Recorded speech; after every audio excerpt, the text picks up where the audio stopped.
Hey there.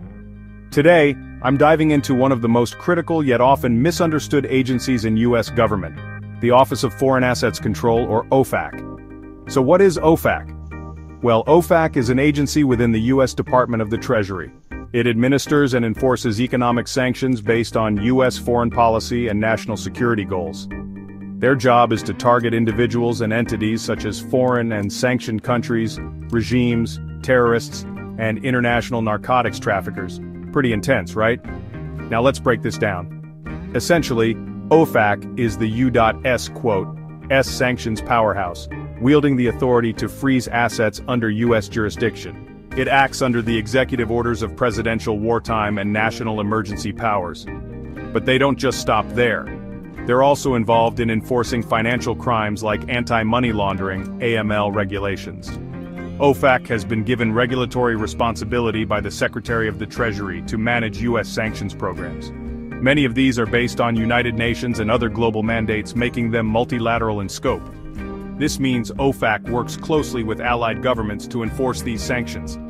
Now let's talk about the Specially Designated Nationals List, or SDN. After the tragic events of September 11, 2001, OFAC ramped up its efforts to identify terrorists. This led to the creation of the SDN list. This list includes companies and individuals controlled by or acting for targeted groups or countries like terrorists, narcotics traffickers, and foreign sanctions evaders. You can download this list for free from the OFAC website. But here's the catch. Looking up a vendor or customer on your own can be like finding a needle in a haystack. Often only a name appears, and crucial details like birth date, address, or even country may be missing. Plus, names can be aliases, or there could be multiple names for the same entity. This makes it incredibly easy to misidentify someone. Let's move on to prohibited transactions. Sometimes a transaction might be prohibited but doesn't have a blockable interest. This means the transaction is rejected but there's no requirement to block the assets.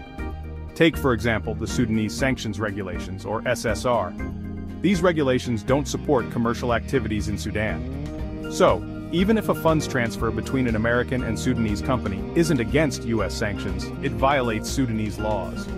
Despite neither party being on the SDN or blocked persons list, the transaction is rejected because U.S. banks can't process it. So there you have it, folks. OFAC is a vital player in U.S. national security and foreign policy, with a robust framework to enforce sanctions and combat financial crimes. Understanding OFAC is crucial for any business professional navigating the complex world of international finance. Thanks for watching, and until next time, stay informed.